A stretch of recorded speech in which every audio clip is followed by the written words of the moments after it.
नमस्कार मित्रों, कैसे हैं आप सब? एक बार फिर आप सबका बहुत बहुत स्वागत लघु कथा और कहानियों के मेरे इस यूट्यूब चैनल सुनो कहानी अंजू अग्रवाल लखनवी से। मित्रों, आज जो कहानी मैं आपको सुनाने जा रही हूँ वो है मुंशी प्रेमचंद की एक बहुत ही रोचक कहानी जो उनके मानसरोवर भाग 2 से ली गई है और इसका शीर्षक है गृह नीति। मित्रों, मैंने जितना इस कहानी को समझा है इसमें 3 पात्र हैं और ये संवाद आधारित कहानी है, लेकिन इतनी रोचक है कि आप एक बार सुनना शुरू करेंगे तो इसे पूरा किए बिना नहीं रह पाएंगे। पहला संवाद शुरू होता है बेटे और माँ के बीच में और फिर बेटे और बहू यानी कि पति पत्नी के बीच में। किस प्रकार से बेटा संतुलन स्थापित करता है अपने परिवार में, इसी पर आधारित है यह गृह नीति। तो चलिए शुरू करते हैं। जब माँ बेटे से बहू की शिकायतों का दफ्तर खोल देती हैं और यह सिलसिला किसी तरह खत्म होते नज़र नहीं आता तो बेटा उकता जाता है और दिन भर की थकान के कारण कुछ झुंझलाकर माँ से कहता है, तो आखिर तुम मुझसे क्या करने को कहती हो अम्मा? मेरा काम स्त्री को शिक्षा देना तो नहीं है, यह तो तुम्हारा काम है। उसे डांटो मारो जो चाहे सजा दो। मेरे लिए इससे ज़्यादा खुशी की बात और क्या हो सकती है कि तुम्हारे प्रयत्न से वह आदमी बन जाए। मुझसे मत कहो कि उसे सलीका नहीं है, तमीज नहीं है, बेअदब है। अरे उसे डांट कर सिखाओ। माँ, वाह, मुंह से बात तो निकलने नहीं देती, डांटूं तो मुझे नोच ही खाए। उसके सामने अपनी आबरू बचाती फिरती हूँ कि किसी के मुंह पर मुझे कोई अनुचित शब्द न कह बैठे। बेटा, तो फिर इसमें मेरी क्या खता है? मैं तो उसे सिखा नहीं देता कि तुमसे बेअदबी करे। माँ, तो और कौन सिखाता है? बेटा, अब तो तुम अंधेर करती हो अम्मा, अंधेर करती हो। माँ, अंधेर नहीं करती, सत्य कहती हूँ। अरे तुम्हारी ही शय पाकर उसका दिमाग चढ़ गया है। जब वो तुम्हारे पास आकर टेसवी बहाने लगती है तो कभी तुमने उसे डांटा, कभी समझाया कि तुझे अम्मा का अदब करना चाहिए? अरे तुम तो खुद ही उसके गुलाम हो गए हो। वो भी समझती होगी कि मेरा पति कमाता है, फिर मैं क्यों न रानी बनूं, क्यों किसी से दबूं? अरे मर्द जब तक शह न दे औरत का इतना गुर्दा हो ही नहीं सकता। बेटा, तो क्या मैं उससे कह दूं कि मैं कुछ नहीं कमाता, बिल्कुल निखट्टू हूं? अरे क्या समझती हो अम्मा, तो वो मुझे क्या समझेगी?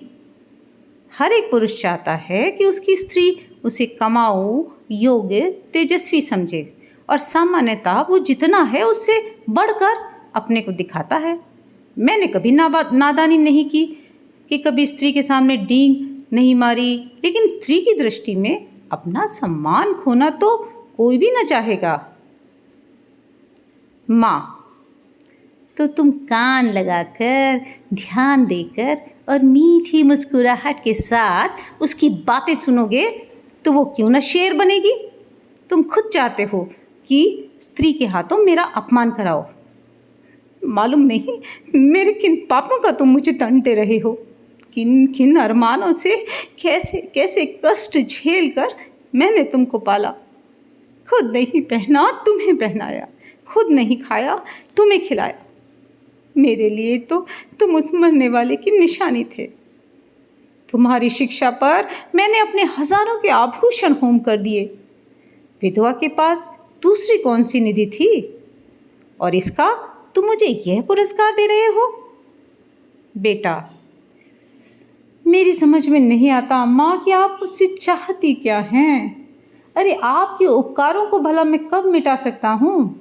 आपने मुझे केवल शिक्षा ही नहीं दिलाई, मुझे जीवन दान दिया, मेरी सृष्टि की।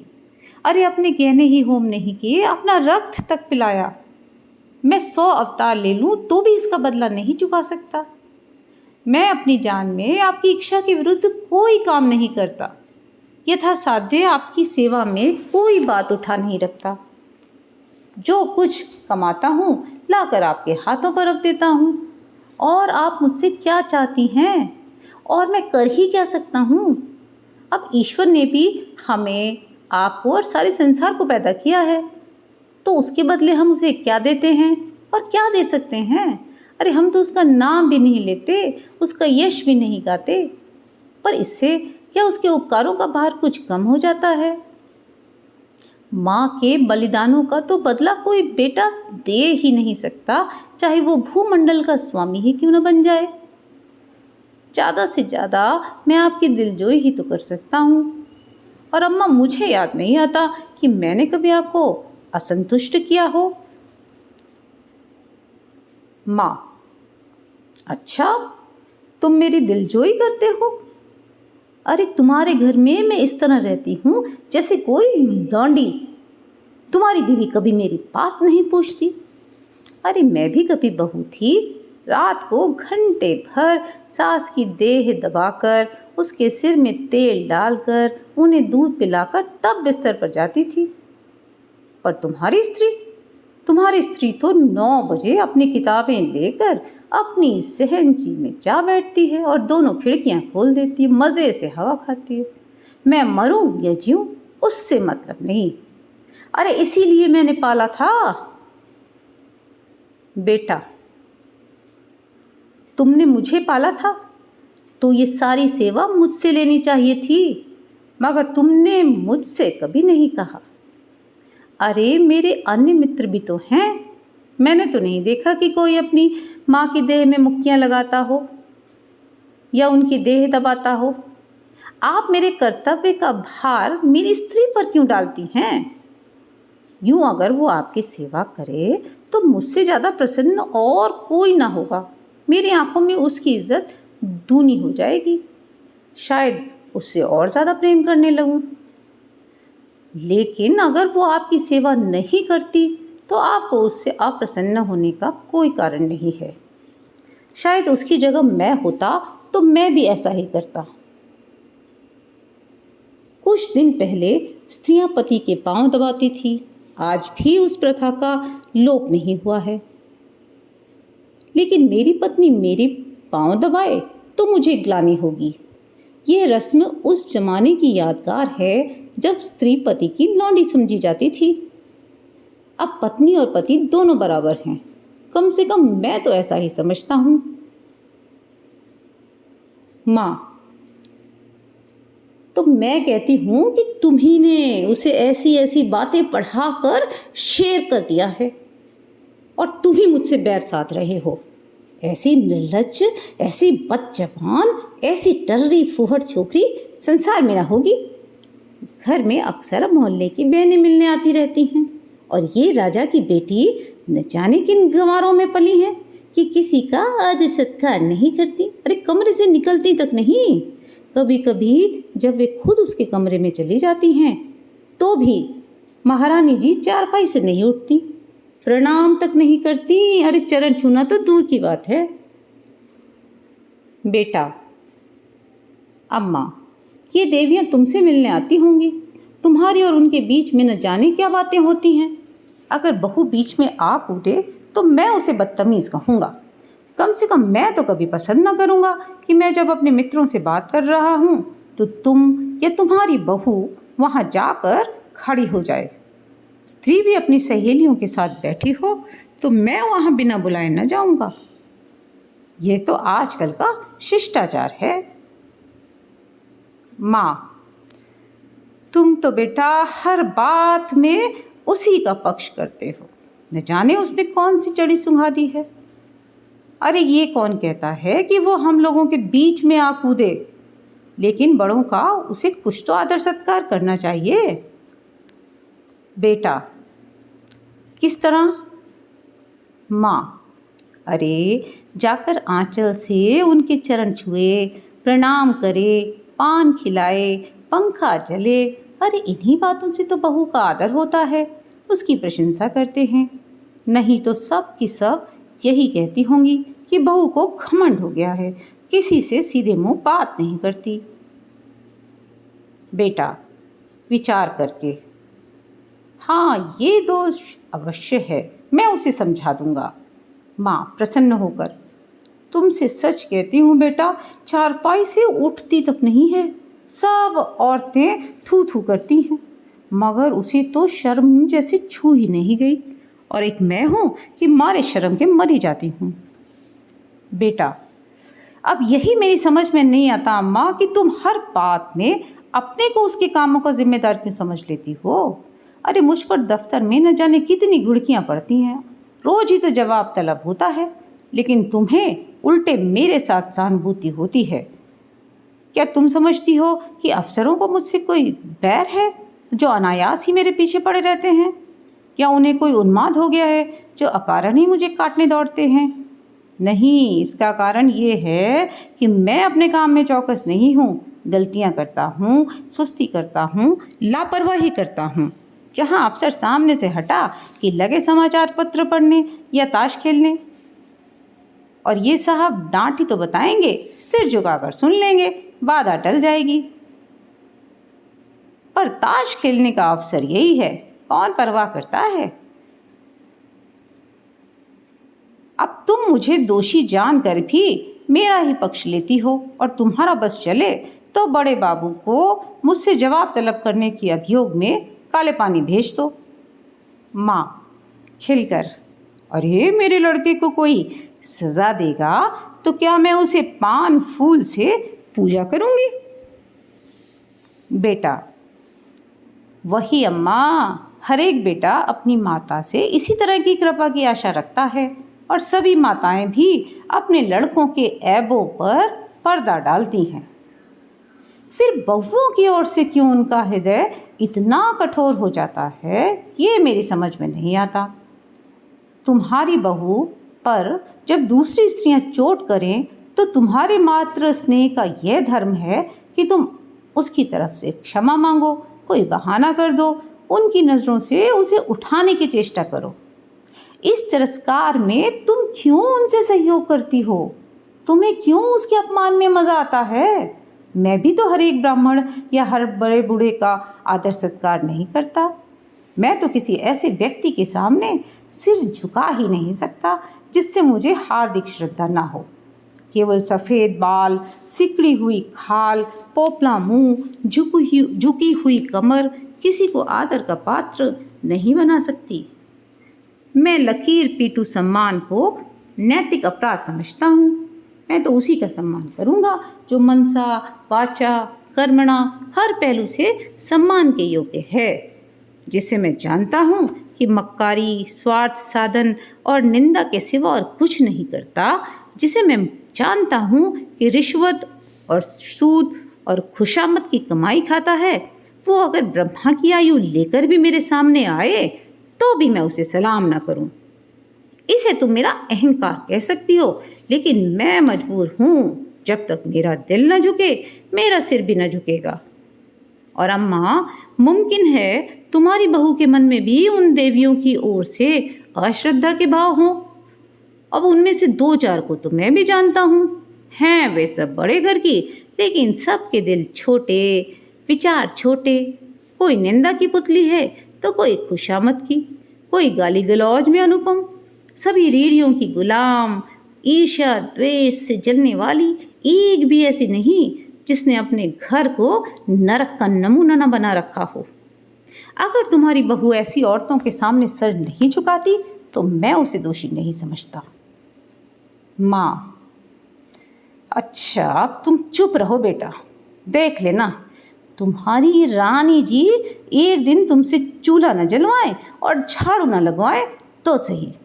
औरतों को बहुत सिर चढ़ाना अच्छा नहीं होता। इस निर्लज्जता की भी कोई हद है कि बूढ़ी सास तो खाना पकाए और जवान बहू बैठी उपन्यास पढ़ती रहे। बेटा, बेशक ये बुरी बात है, और मैं हरगिज़ नहीं चाहता कि तुम खाना पकाओ और वह उपन्यास पढ़े, चाहे वह उपन्यास प्रेमचंद जी के क्यों ना हो। लेकिन ये भी तो देखना होगा कि उसने अपने घर में कभी खाना नहीं पकाया।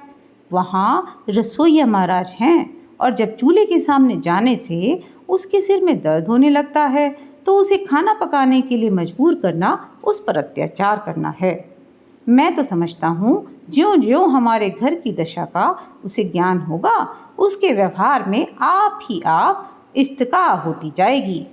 यह उसके घर वालों की गलती है कि उन्होंने उसकी शादी किसी धनी घर में नहीं की, और हमने भी तो ये शरारत की कि अपनी असली हालत उनसे छिपाई और ये प्रकट किया कि हम पुराने रईस हैं।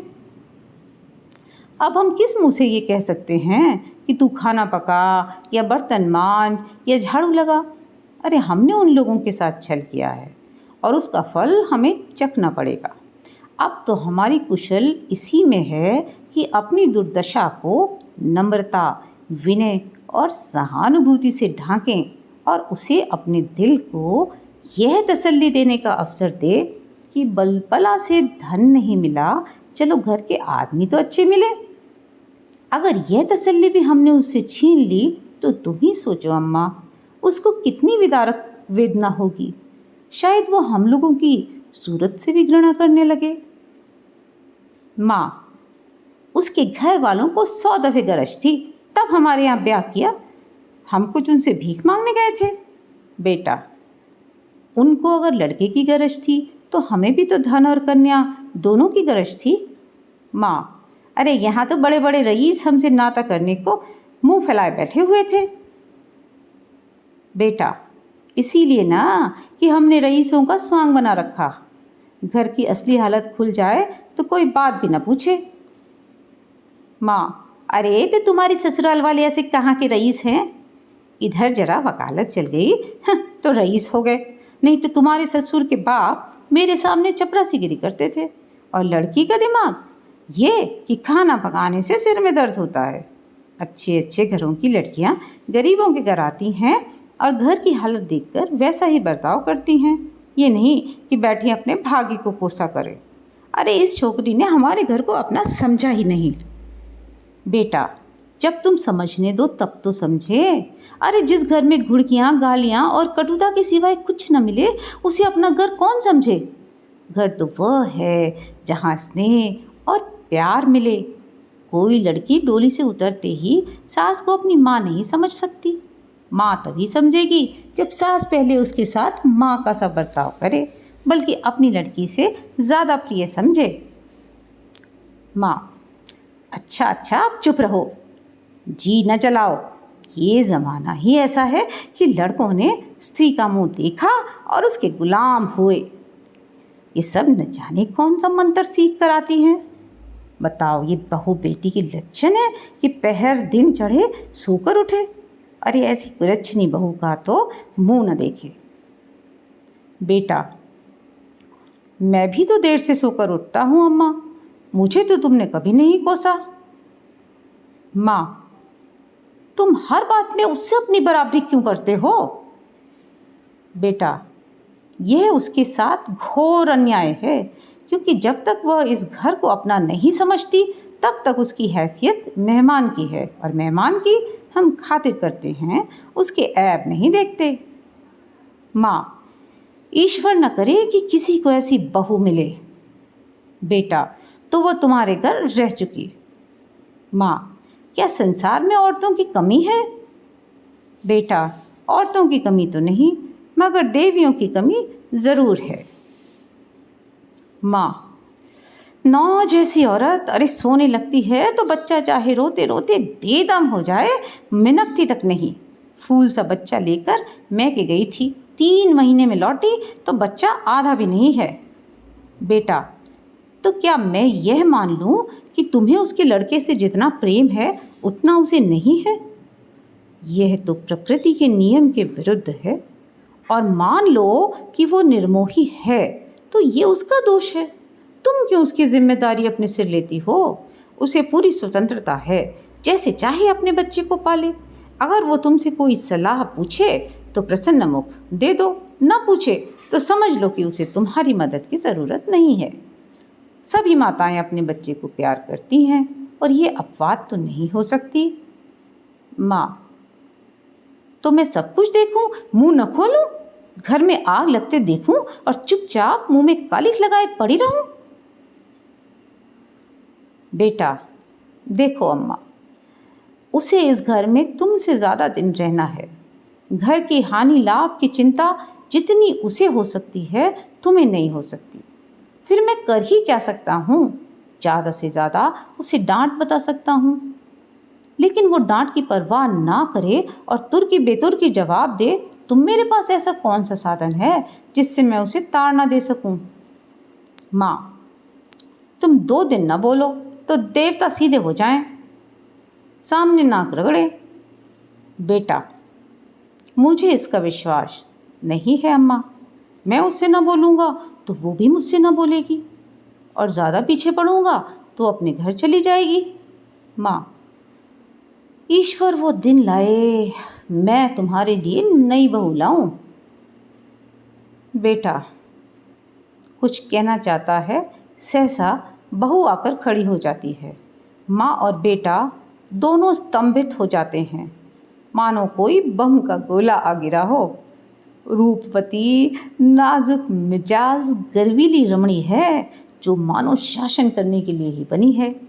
कपोल तमतमाए हुए पर अधरों पर विष भरी मुस्कान है और आंखों में व्यंग मिला परिहास। माँ अपनी झेप छिपाती हुई, तुम्हें कौन बुलाने गया था? बहू, क्यों, यहाँ जो तमाशा हो रहा है उसका आनंद मैं न उठाऊं? बेटा, माँ बेटे के बीच में तुम्हें दखल देने का कोई हक नहीं। बहू की मुद्रा सहसा कठोर हो जाती है और वह कहती है, अच्छा, आप तो जबान बंद रखिए। जो पति अपनी स्त्री की निंदा सुनता रहे वह पति बनने के योग्य नहीं। वह पति धर्म का क ख ग घ भी नहीं जानता। मुझसे अगर कोई तुम्हारी बुराई करता, चाहे वो मेरी प्यारी माँ ही क्यों ना होती, तो मैं उसकी जबान पकड़ लेती। तुम मेरे घर जाते हो तो वहाँ तो जिसे देखती हूँ तुम्हारी प्रशंसा ही करता है। छोटे से बड़े तक गुलामों की तरह दौड़ते फिरते हैं। अगर उनके बस में हो तो तुम्हारे लिए स्वर्ग के तारे तोड़ लाएं। और उसका जवाब मुझे यहाँ ये मिलता है कि बात बात पर ताने, तिरस्कार, बहिष्कार। मेरे घर में तो तुमसे कोई नहीं कहता कि तुम देर से क्यों उठे, तुमने अमुक महोदय को क्यों सलाम नहीं किया, अमुक के चरणों पर सिर क्यों नहीं पटका। मेरे बाबूजी तो कभी गवारा न करें कि तुम उनके देह पर मुक्कियाँ लगाओ या उनकी धोती धो या उन्हें खाना पका कर खिलाओ। पर मेरे साथ यहाँ ये बर्ताव क्यों? मैं यहाँ लौंडी बनकर आई हूँ? नहीं, मैं यहाँ तुम्हारी जीवन संगनी बनकर आई हूँ। मगर जीवन संगनी का ये अर्थ तो नहीं कि तुम मेरे ऊपर सवार होकर मुझे चलाओ। ये मेरा काम है कि जिस तरह चाहूँ तुम्हारे साथ अपने कर्तव्य का पालन करूँ। उसकी प्रेरणा मेरी आत्मा से होनी चाहिए, ताड़ना या तिरस्कार से नहीं। अगर कोई मुझे कुछ सिखाना चाहता है तो वो माँ की तरह प्रेम से सिखाए, मैं सीखूंगी। लेकिन कोई ज़बरदस्ती मेरी छाती पर चढ़कर अमृत भी मेरे कंठ में ठूंसना चाहे तो मैं ओठ बंद कर लूँगी। मैं अब कब की इस घर को अब तक अपना समझ चुकी होती और अपनी सेवा और कर्तव्य का निश्चय कर चुकी होती, मगर यहाँ तो हर घड़ी हर पल मेरी देह में सुई चुभोकर मुझे याद दिलाया जाता है कि तू इस घर की लौंडी है, तेरा घर से कोई नाता नहीं, तू सिर्फ गुलामी करने के लिए यहाँ लाई गई है। और मेरा रक्त खौल कर रह जाता है। अगर यही हाल रहा तो एक दिन तुम दोनों मेरी जान लेकर रहोगे। माँ, सुन रहे हो अपनी चहेती रानी की बातें? यहाँ लौंडी बनकर नहीं, रानी बनकर आई हैं और हम दोनों उनकी टहल करने के लिए हैं। हाँ, उनके काम हमारे ऊपर शासन करना है। उसे कोई कुछ काम करने को कहे तो खुद मरे, और तुम उसकी बातें कान लगाकर सुनते हो। तुम्हारा मुंह कभी नहीं खुलता कि उसे डांटो या समझाओ, थर थर कांपते रहते हो। बेटा, अच्छा माँ, ठंडे दिल से सोचो। मैं इसकी बात न सुनूं तो कौन सुने? क्या तुम्हें इसके साथ इतनी हमदर्दी भी नहीं अच्छी लगती? आखिर बाबूजी जीवित थे तब वो तुम्हारी बातें सुनते थे या नहीं? तुम्हें प्यार करते थे या नहीं? फिर मैं अपनी बीवी की बातें सुनता हूँ तो कौन सी नई बात करता हूँ, और इसमें तुम्हारे बुरा मानने की कौन सी बात है। माँ, हाय बेटा, तुम अपनी स्त्री के सामने मेरा अपमान कर रहे हो। इसी दिन के लिए मैंने पाल पोस कर बड़ा किया था। हाय हाय, मेरी छाती फट क्यों नहीं जाती। वह आंसू पोंछती आपे से बाहर कमरे से निकल जाती है। स्त्री पुरुष दोनों कौतुक भरी आंखों से उसे देखते हैं, जो बहुत जल्दी हमदर्दी में बदल जाती है। पति, माँ का हृदय। स्त्री, माँ का हृदय मत कहो, स्त्री का हृदय। पति, अर्थात। स्त्री, अर्थात स्त्री का हृदय जो अंत तक पुरुष का सहारा चाहता है, स्नेह चाहता है और उस पर किसी दूसरी स्त्री का असर देखकर ईर्ष्या से जल उठता है। पति, क्या पगली किसी बातें करती हो। स्त्री, यथार्थ कहती हूँ। पति, तुम्हारा दृष्टिकोण बिल्कुल गलत है और इसका तजुर्बा तुम्हें तब होगा जब तुम खुद सास बनोगी। स्त्री, अरे मुझे सास बनना ही नहीं है। लड़का अपने हाथ पांव का हो जाए, ब्याह करे और अपना घर संभाले, मुझे बहू से कैसा रोकार। पति, तुम्हें ये अरमान बिल्कुल नहीं है कि तुम्हारा लड़का योग्य हो, तुम्हारी बहू लक्ष्मी हो और दोनों का जीवन सुख से कटे। स्त्री, क्या मैं माँ नहीं हूँ। पति, माँ और सास में अंतर होता है। स्त्री, हाँ, उतना ही जितना ज़मीन और आसमान में होता है। माँ प्यार करती है, सास शासन करती है। कितनी ही दयालु, सहनशील, सतोगुणी स्त्री हो, सास बनते ही मानो ब्याही हुई गाय हो जाती है। जिसे पुत्र से जितना ही ज़्यादा प्रेम है, वो बहू पर उतनी ही निर्दयता से शासन करती है। मुझे भी अपने ऊपर विश्वास नहीं है। अधिकार पाकर किसे मद नहीं हो जाता। मैंने तय कर लिया है, सास बनूंगी ही नहीं। औरत की गुलामी सासों के बल पर कायम है। जिस दिन सासें न रहेंगी, औरत की गुलामी का अंत हो जाएगा। पति, लेकिन मेरा ख्याल है अगर तुम ज़रा भी सहज बुद्धि से काम लो तो तुम अम्मा पर भी शासन कर सकती हो। तुमने हमारी बातें कुछ सुनी क्या। स्त्री, सुनी तो नहीं, पर बिना सुने ही मैंने समझ लिया है कि क्या बातें हो रही होंगी। अरे वही बहू का रोना, और क्या। पति, अरे नहीं नहीं, तुमने बिल्कुल गलत समझा। अम्मा के मिजाज में आज मैंने विस्मयकारी अंतर देखा, बिल्कुल अभूतपूर्व। आज तो वो जैसे अपनी कटुताओं पर लज्जित हो रही थी। हाँ, प्रत्यक्ष रूप से नहीं, संकेत रूप से। अब तक वो तुमसे इसलिए नाराज़ रहती थी कि तुम देर से उठती हो। अब शायद उन्हें ये चिंता हो रही है कि कहीं सवेरे उठने से तुम्हें ठंड न लग जाए। कह रही थी कि तुम्हारे लिए पानी गर्म कर दिया करूँगी। स्त्री प्रसन्न होकर, अच्छा, सच में क्या। पति, हाँ हाँ, मुझे तो सुनकर आश्चर्य हुआ। स्त्री, ओ, तब तो फिर आज से मैं मुँह अंधेरे उठूँगी। अरे ऐसी ठंड क्या लग जाएगी। लेकिन तुम मुझे चकमा तो नहीं दे रहे हो। पति, अब इस बदगुमानी का तो क्या इलाज। आदमी को कभी कभी अपने अन्याय पर खेद तो होता ही है। स्त्री, तुम्हारे मुंह में घी शक्कर। अब तो मैं बिल्कुल सुबह उठूंगी। वो बेचारी मेरे लिए क्यों पानी गर्म करेंगी। अरे मैं खुद गर्म कर लूँगी। आदमी करना चाहे तो क्या नहीं कर सकता। पति, मुझे उनकी बातें सुन सुनकर ऐसा लगता था जैसे किसी दैवी आदेश ने उनकी आत्मा को जगा दिया हो। अब देखो ना, तुम्हारे अल्हड़पन और चपलता पर कितना बनाती हैं। चाहती थी कि घर में कोई बड़ी बूढ़ी आ जाए तो तुम उनके चरण छुओ। लेकिन शायद अब उन्हें ये मालूम होने लगा है कि इस उम्र में तो सभी थोड़े बहुत अल्हड़ होते हैं। शायद उन्हें अपनी जवानी याद आ रही है। कहती थी कि अरे यही तो शौक श्रृंगार, पहनने ओढ़ने, खाने खेलने के दिन हैं। अरे बुढ़ियाओं का तो दिन भर तांता लगा रहता है। कोई कहाँ तक उनके चरण छुए और क्यों छुए। ऐसी कहाँ की बड़ी देवियाँ हैं। स्त्री, सच में मुझे तो हर्षोन्माद हुआ जाता है। पति, अरे मुझे भी विश्वास कहाँ आता था। स्वप्न सा देखने का संदेह हो रहा था। स्त्री, अब आई है राह पर। पति, हाँ, कोई दैवी प्रेरणा समझो। स्त्री, मैं देखो कल से ठेठ बहू बन जाऊंगी। किसी को खबर भी ना होगी कि कब अपना मेकअप करती हूँ। सिनेमा के लिए भी सप्ताह में एक दिन काफ़ी है। और बुढ़ियों के पाँव छू लेने में ही क्या हर्ज है। अरे वो देवियाँ न सही, चुड़ैलें ही सही, मुझे आशीर्वाद तो देंगी, मेरा गुण तो गावेंगी। पति, लेकिन सिनेमा का तो उन्होंने नाम ही नहीं लिया।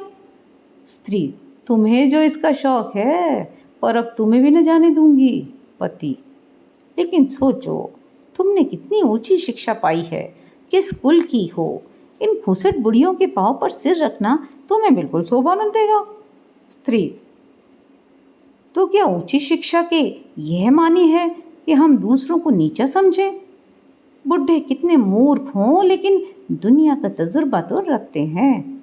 कुल की प्रतिष्ठा भी नम्रता और सद्भावना से होती है, हेकड़ी और रुखाई से नहीं। पति, मुझे तो यही ताज्जुब होता है कि इतनी जल्द इनकी काया पलट कैसे हो गई। अब इन्हें बहुओं का सास के पांव दबाना, उनकी साड़ी धोना, ये सब बुरा लगने लगा है। कहती थी कि बहू कोई लौंडी थोड़ी ही है कि बैठी बैठी सास का पांव दबाए। स्त्री, अच्छा सच? खाओ मेरी कसम। पति, अरे हाँ जी, सच कहता हूँ। और तो और, अब तो वह तुम्हें खाना भी न पकाने देंगी। कहती थी कि जब बहू के सिर में दर्द होता है तो क्यों उसे सताया जाए, कोई महाराज रख लो। स्त्री, फूली न समाकर, मैं तो आकाश में उड़ी जा रही हूँ। भाई ऐसी सास के तो चरण धो धो कर पिए। मगर तुमने पूछा नहीं कि अब तक क्यों उसे मार मार कर हकीम बनाने पर तुली रहती थी। पति, अरे पूछा क्यों नहीं, भला मैं कहाँ छोड़ने वाला था।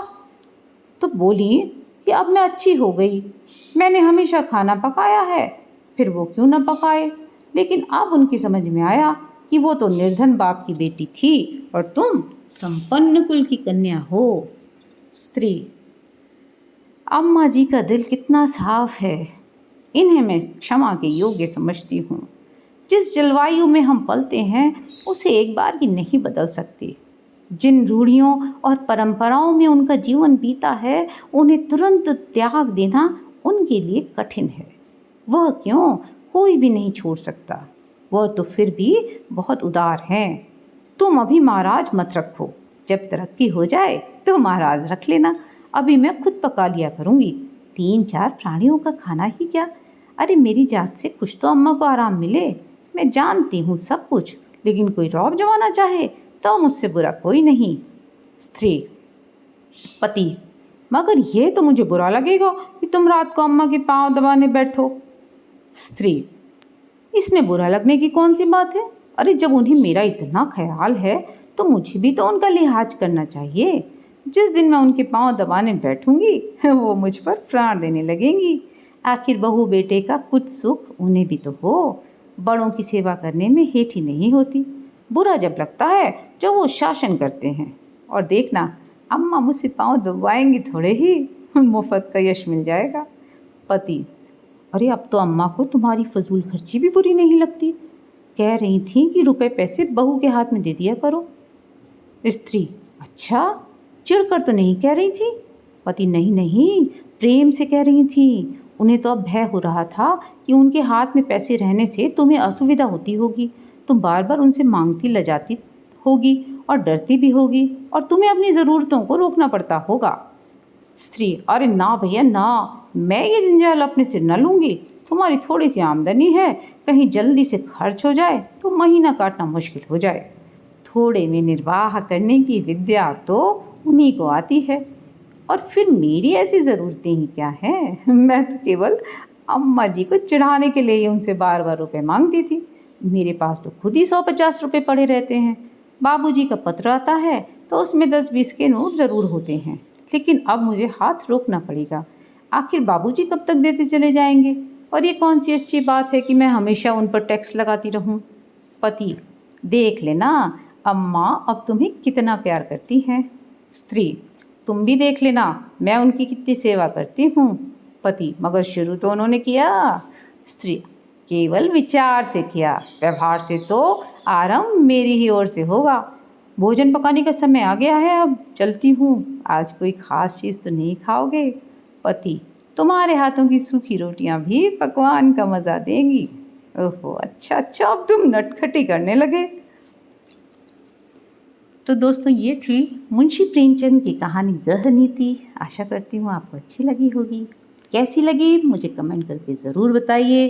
चैनल को सब्सक्राइब करिए, दोस्तों के साथ शेयर करिए और इसी तरह से सुनते रहिए कहानियाँ, लघु कथाएँ। अगले वीडियो में आपसे फिर मुलाकात होगी। तब तक के लिए बाय बाय।